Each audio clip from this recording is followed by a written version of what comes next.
Hello students, here I'm Gargi Tamar, Assistant Professor BBA in St. Andrews Institute of Technology and Management, Gurgaon.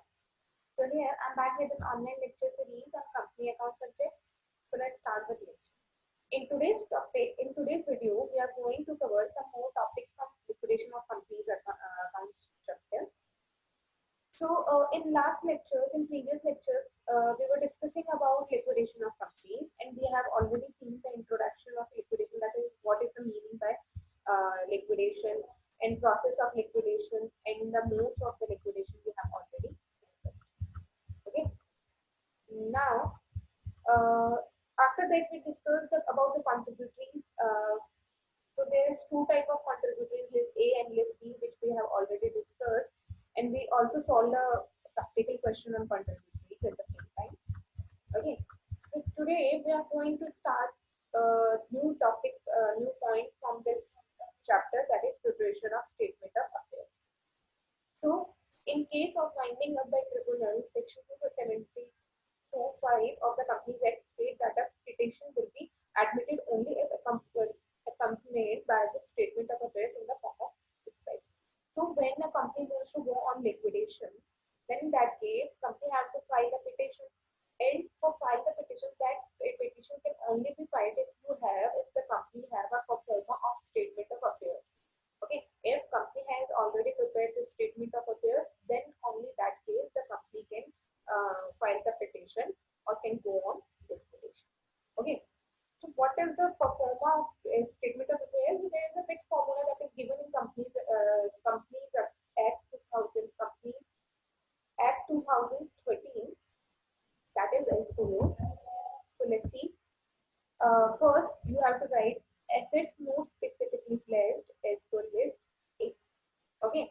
So first, you will write all these assets which is not pledged as against any liability. Okay, pledged का मतलब होता है जब आप किसी liability के लिए किसी एसेट्स किसी लाइबिलिटी के लिए किसी एसेट्स को एज अ सिक्योरिटी रखते. जैसे आपका कोई बैंक है, बैंक लोन, आप बैंक में लोन लेने गए, आपको लोन जो है वो आपको बिना सिक्योरिटी के नहीं मिलेगा. उसके लिए आपको अपने कोई एसेट्स रखनी पड़ेगी. Asset as a security, as in security किसके पास रखना पड़ेगा? बैंक के पास. तो आपकी एसेट्स वो क्या हो गई? प्लेज्ड एसेट्स हो गई. मतलब उस एसेट्स के अगेंस्ट में कोई लायबिलिटी आपकी है. Okay, so that means basically pledged assets means जो आपने एज अ सिक्योरिटी कहीं रखी गई किसी लायबिलिटी के against. Okay, so first we will write those assets which are not specifically pledged. Okay, so first is balance at bank, cash in hand, marketable securities, bills receivable, trade debtors, loans and advances, unpaid costs, stock in trade, work in progress, freehold properties, land and buildings, freehold properties, leasehold properties, plant and machinery, furniture, fittings, utensils, investment and marketable securities, livestock, other property. Okay. So first we will write all these assets which are not specifically pledged. Okay. Then in list B we will write the asset that is specifically pledged against any liability. Okay. So second we will write assets specifically pledged as per the list. So how will we write? Estimated realizable value. Estimated realizable value of that asset which is specifically pledged. Okay, realisable value means ऐसी asset जो आपने as an security रखी हुई है, अगर उसको आप market में बेचेंगे तो उससे कितना पैसा रियलाइज आप कर सकते हो. That amount you will write under estimated realizable value. Okay, then next due to secure creditors, that means ये जो एसेट है इसके अगेंस्ट में कितने की क्रेडिटर्स है. सपोज आपने बैंक लोन लिया है 20 लाख रुपए का. ओके, उसके अगेंस्ट में आपने अपनी मशीनरी रख रखी है. उस मशीनरी को अगर आप मार्केट में बेच रहे हो तो उससे रिसीव होंगे आपको 25 लाख रुपीज. तो you will write 25 lakh rupees under estimated realisable value है. Okay, then your creditors of your liability against that asset is rupees 20 lakhs. Bank loan कितने का है? 20 lakhs. तो उसकी उस एसेट के अगेंस्ट आपकी लायबिलिटी कितने की है? 20 lakhs. So you will write 20 lakhs under heading due to secure creditors. Okay, now there is any deficiency or any surplus. So there is any deficiency you will write here, and there is any surplus then you will write here. Deficiency means अब इस condition में क्या है, आपके realisable value कितनी है 25000, secure creditors कितनी है 20000, that means you have 5 lakh surplus amount, so you will write 5 lakh rupees here. Okay, now see, deficiency ranking is unsecured and surplus credit to last column. So this deficiency you will not write the outside column or surplus carried to last column. You surplus you have to carry to last column, but deficiency is not required to carry to last column. Okay, so अगर आपको कोई deficiency है तो आपको उस column में नहीं लिखना, but if there is any surplus, then you have to write in last column that is specifically mentioned in format. देखो surplus के नीचे लिखा हुआ है carry to last column, जबकि deficiency के नीचे ऐसा लिखा हुआ कुछ भी नहीं है, that means इसको deficiency को आपको outside the column में नहीं लेके जाना है, सिर्फ if there is any surplus then only you have to carry forward this amount on last column. Okay, so 25 lakhs की आपकी हमारी एग्जांपल में 25 lakhs की आपकी मशीनरी है, इसकी रियलाइजेबल वैल्यू है, उसके अगेंस्ट में कितना लोन है 20 lakhs rupees, that means 5 lakh rupees is your surplus amount. You have still surplus amount of 5 lakh rupees and you will write under this heading, then you will write this 50,000, I think, yes, 50,000 is outside column. Okay, then this is the example of estimated realizable value of freehold property. Okay, so the amount will be estimated surplus from assets specifically eligible right here. Then estimated total assets available for potential creditors, debentures, secured by floating charge, and unsecured creditors. So the resultant amount, which amount you will add this amount, total amount of assets which is not specifically pledged. You will add all these assets amount and you will add this amount also. If there is a surplus, then you will add this amount. Then resultant amount will be estimated total assets available for potential creditors, debenture holders, and debenture secured by floating charges. So that amount, that means कितना amount आपके पास है इसके लिए to pay the preferential creditors, debentures, and any other unsecured creditors. Okay, that means आपके पास इतना amount available है. Now आपको एक summary देनी होगी कि आपके पास कितनी assets और कितनी नहीं. So you will give the summary of gross assets. Gross realizable value of assets specifically pledged, you will write here, and other assets that is not specifically pledged, you will write here. Then you will make the you will add on these two terms and that will be gross assets. But इस gross assets का देखिए बाहर outsider column में आपको नहीं लिखना है. ये सिर्फ एक summary है जो आपने ऊपर बता दी. ये जो भी आपने assets लिखे हैं not specifically pledged and specifically pledged, उसकी एक summary है, क्योंकि ये जो भी एसेट्स है इनका अमाउंट ऑलरेडी हम एड ऑन करके आउटसाइडर कॉलम में ला चुके हैं, इसलिए इस समरी का अमाउंट आउटसाइडर कॉलम में नहीं लाएंगे क्योंकि तो इसकी ही एसेट्स की समरी है. ओके, तो इसके अमाउंट को आपको आउटसाइडर कॉलम में नहीं लगेगा. Okay, now we will start like now total amount we have received from assets, now we will start to repay the liability. Okay, so first you will write secured creditors. Secured creditors as follows be to the extent which claims and estimated covered assets specifically pledged items in a liability. Then first you will pay the amount to secured creditors. Okay, the sequence of your repayment will be first you have to pay secured creditors. Okay, then you have to pay preferential creditors.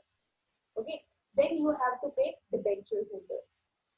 Okay, which is secured by the floating charge, debenture holders which are secured by floating charges. Okay, after payment of these three, if you still remains any amount, then there will be any estimated surplus or deficiency. If you have surplus amount, then you will further repay the liability. Okay, so if you have surplus amount, then you will repay the unsecured creditors. Okay, unsecured creditors will be paid account and just payable or out any outstanding assets or liability, sorry, any outstanding expenses and any contingent liability. Okay, you will repay all these. Then if you still remains any surplus amount, if still remains any surplus amount, then this surplus amount will be distributed in between among the members of the company or the shareholders of the company, equity shareholders of the company. Sorry, first we will distribute preference shareholders that amount. If still we have some money or some surplus money, then we will distribute to equity shareholders. Okay, so this is all about your format of statement of affairs. Now let's have an example of that. Shri Govinda Chandra Sadhu Khan is appointed liquidator of Sun Company Limited in voluntary liquidation on 1st July 1993, following balance sheet that extracted from the books on the date. So you have 24,000 shares of 5P, reserve for bad debts, debentures, bank overdrafts, liabilities for purchase, machinery, leasehold properties, stock and trade, book debt, investments, policy liability, cash in hand, PM lada. You are required to prepare a statement of affairs of meeting of the creditors. The following assets values are as follows. So machinery's realizable value is 90,000, leasehold properties realizable value is 1,09,000, investment 6,000, and stock in trade 6,000. Okay. Now see, there is a bad debts of rupees 3,000 and the doubtful debt 6,000, which is estimated to realize rupees 3,000. So total bad debts and doubtful bad debts is 9,000 rupees, and you are expecting to realize only 3,000. That means 6,000 still recorded as bad debts. तो आपके पास 3,000 rupees के bad debts और 6,000 rupees के doubtful assets, doubtful debts है. उसमें से आपको expectation कितने के रिसीव होने थे? 3,000. तो रिमेनिंग कितना रह गया? टोटल कितना हुआ इनका? 9,000. इसमें 3,000 आप एक्सपेक्ट कर रहे हो कि रिसीव हो जाएंगे. तो रिमेनिंग अमाउंट कितना डाउटफुल या बैड डेट्स का? 6,000. Okay. The bank overdraft secured by deposit of title deeds of leasehold property. तो आपका जो बैंक ओवरड्राफ्ट था वो किसके अगेंस्ट सिक्योर था? Leasehold property. Okay. Then preferential creditors are rupees 1,500 telephone rent outstanding 1. Preferential creditors कितने के आपके? 1,500 के. टेलीफोन रेंट आउटस्टैंडिंग कितने? 1,20,000. आपको बनाना है स्टेटमेंट ऑफ अफेयर्स. तो स्टेटमेंट ऑफ अफेयर्स में सबसे पहले क्या लिखते हैं? Assets that is not specifically pledged. Okay. तो स्पेसिफिकली प्लेज्ड एसेट कौन सी है? सिर्फ और सिर्फ यहाँ देखो आपको बता दी है लीजहोल्ड प्रॉपर्टी. इसके अलावा और कोई भी आपको इन्फॉर्मेशन नहीं है कि कोई और एसेट सिक्योर्ड है. ओके. प्लेज्ड है. हम क्या मानेंगे कि बाकी सब क्या है? Not pledged. सबसे पहले लिखेंगे मशीनरी. तो machinery is for the machinery is for 90,000 rupees. So let's see, machinery is valued at 90,000 rupees. That's why we write machinery is 90,000. Cash in hand 1,500 given in question. Book debt. See, book debt is given in question is 90,000 rupees. Now, from 90,000 rupees, 6,000 rupees is here. A question specifically mentioned that 6,000 rupees. Total is 9,000 rupees bad debt. From which 3,000 is expected to realize. So remaining amount of doubtful is 6,000. So we will less this 6,000 debenture debtors which are doubtful yet. So we will less 6,000 from 90,000. That means we will receive 84,000 from debt.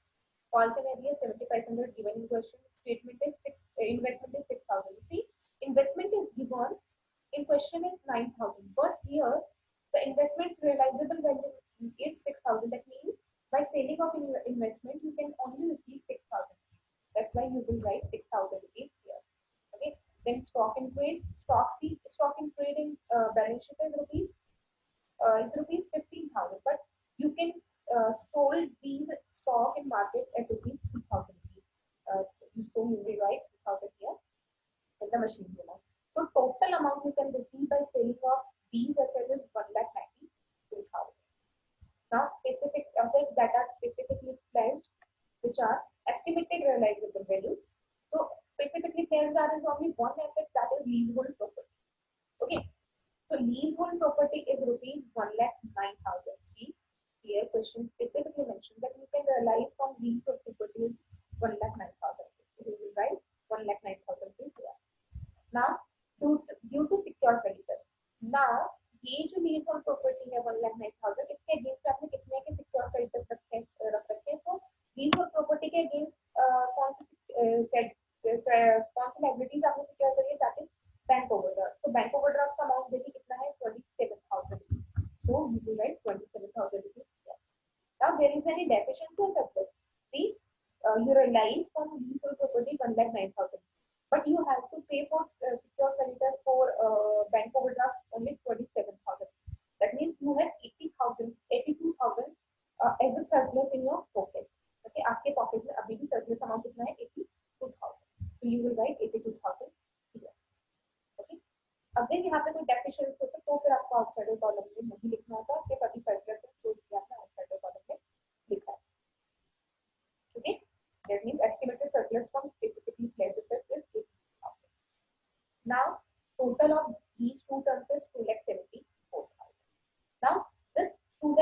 74,000 is available for the preferential creditors, debenture holders, secured by floating charge and other unsecured creditors. So you receive 2,74,000 by selling off these assets. Now these 2,74,000 will take use. Company will take use to pay the creditors, debenture holders, and secured and other unsecured creditors. Okay? Now you have to write summary of the assets that you will not write outside the column. Okay, so assets specifically pledged is 1,09,000 and not specifically pledged is 1,92,000. So this is the summary of your total assets. Okay, but you will not write that amount in outside column. Make sure you are not writing this amount in outside column.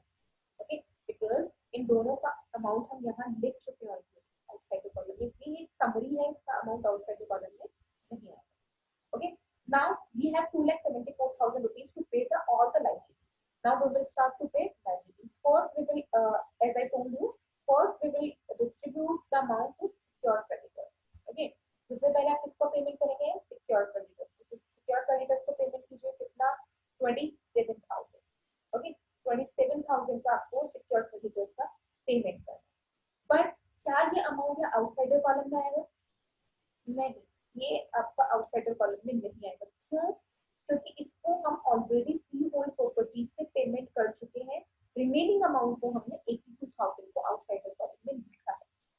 Okay, तो that means हम already 27,000 को payment कर चुके हैं by free hold property. तो ये 20,000 यहाँ outsider column में नहीं आएगा. सिर्फ इस साइड आएगा कि आपकी ऐसी कोई लायबिलिटी थी, सिर्फ ग्रॉस लायबिलिटी में शो होगा लेकिन आउटसाइडर कॉलम में नहीं आएगा.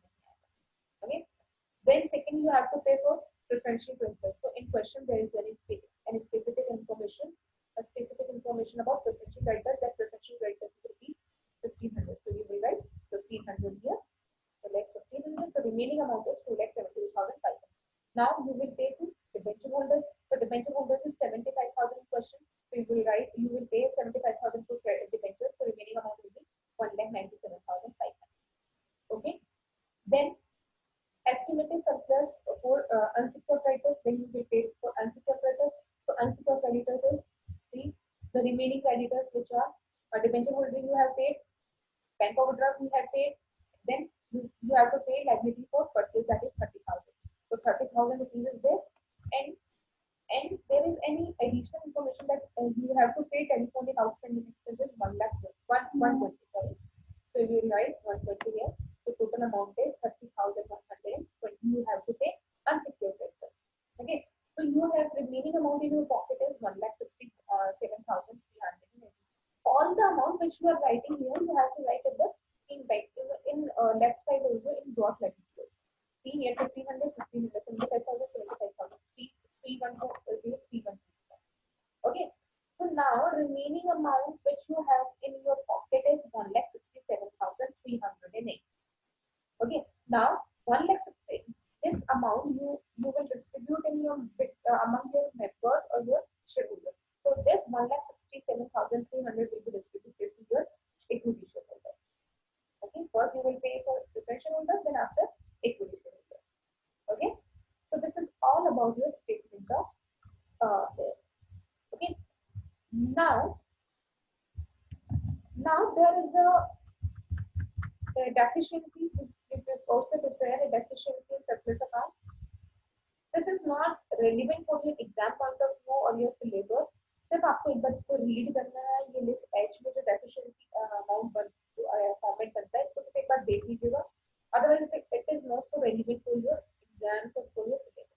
Now this statement is very important for exam point of view, that is liquidator's final statement of accounts. So see, जब भी कोई कंपनी लिक्विडेशन पे जाती है तो वो एक लिक्विडेटर अपॉइंट करती है जो आपके सारे काम करेगा, एसेट्स को मार्केट में बेचेगा, उससे पैसा रिसीव करेगा और फिर सारे लायबिलिटीज को पेमेंट करेगा. सब काम कौन करेगा? Liquidator.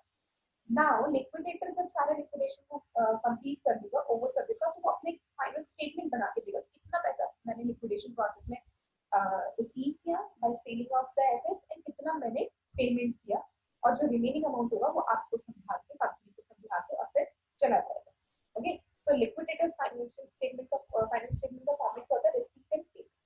One side you will in left hand side you will write receipts and right hand side you will write pay. Okay, so जितना भी पैसा आप रिसीव करोगे, जितने भी एसेट पे थे, cash in hand, cash in bank, debtors, investment, PP, plants and machinery, lands and buildings, surplus secured, alternative fall from contributories, all that amount will be recorded in this side, and whatever you pay, whatever the liquidator will pay, will be recorded in the payment side. Okay, so let's have an example. This is the question of your previous exam. The 7th number question. Beta Limited went into voluntary liquidation. The details regarding to liquidation as follows: share capital 1,008% preference share of 10 each, that is fully paid up. Class A 1,000 equity shares of rupees 10 is, on which 75 rupees is only paid.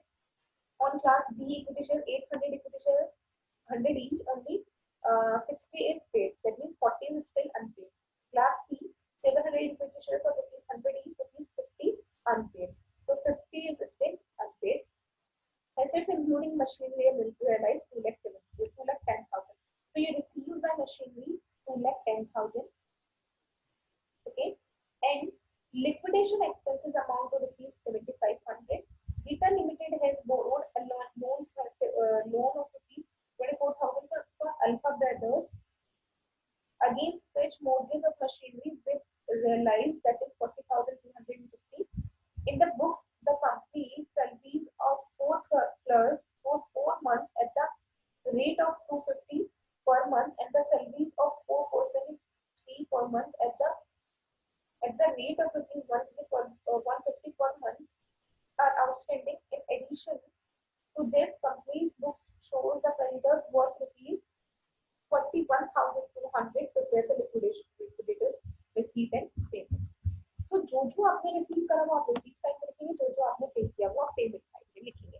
तो सबसे पहले आपको बताया हुआ है कि machinery से आपने कितना पैसा रिसीव किया, मशीनरी बेच के कितना पैसा रिसीव किया, 2,10,000.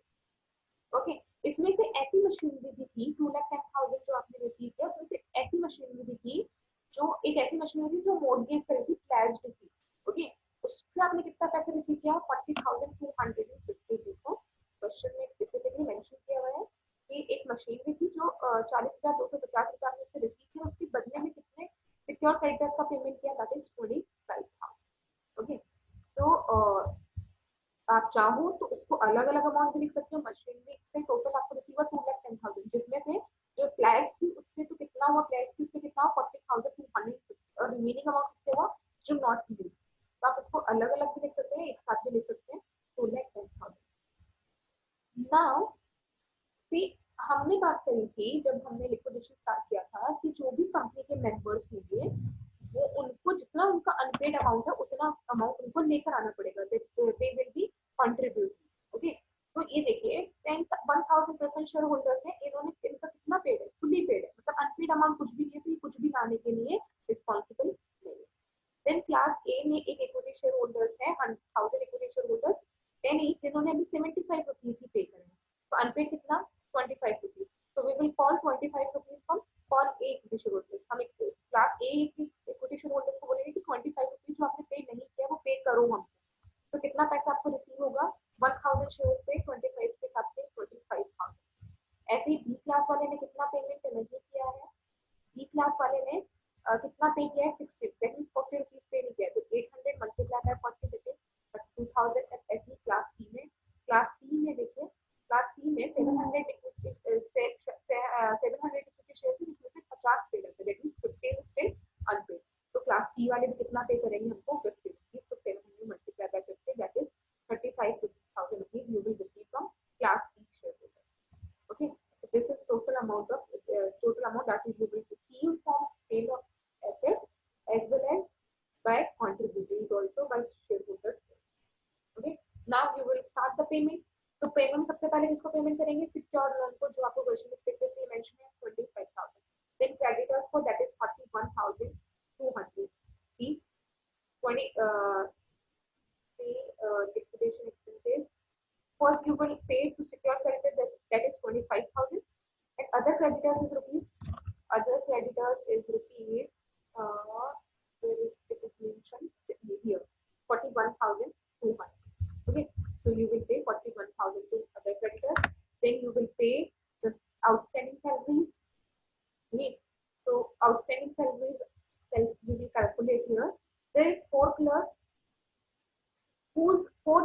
salary is steady remaining and 1 month salary कितनी है 250. 4 करोड़ है उनके पास, 4 महीने की आपकी सैलरी आउटस्टैंडिंग है और 1 मंथ की सैलरी कितनी है 250. तो उनकी टोटल सैलरी कितनी है 4000 की. तो 4000 rupees salary to clerk. Salary to peon, peon को कितनी सैलरी दे रहे हैं आपको, ये 3 प्यून है जिनकी 3 मंथ्स की सैलरी आउटस्टैंडिंग है और 1 मंथ की सैलरी है कितनी 1,50,000. 3 मंथ्स की कितनी हुई 750. 3 क्लर्क्स के लिए कितनी है 3500 you have to pay to salary to peon. Now liquidation expenses is given in question 7500. Okay. Now see you receive 3,02,000. 3,02,000 you receive from all the assets. Now if you will add all these, if you pay secure non-creditors, salary to clerk, salary to peon and liquidation expenses. After that if you have some money then you will pay to preference share first. Okay. So you have to pay first preference share. So remaining amount, see, in 3,02,000 you have paid 25,000 to equity, to secure loan, 41,000 for creditors, 4,000 for clerk salary, 3,500 for peon salary, and liquidator expenses is 75,000. So remaining amount will be 2,20,800 will be your in your pocket. Okay, आपके पास 2,20,800 का अभी भी amount बाकी. तो अब आप क्या करोगे, अपने मेंबर्स को पेमेंट करोगे. मेंबर्स में भी आपके पास दो टाइप के मेंबर है, प्रेफरेंस शेयर होल्डर्स है, इक्विटी शेयर होल्डर्स है.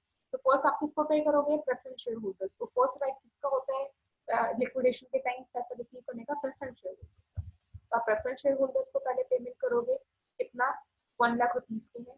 देन रिमेनिंग अमाउंट कितना बचा 1,20,800 पूरा का पूरा किसको दोगे, इक्विटी शेयर होल्डर्स.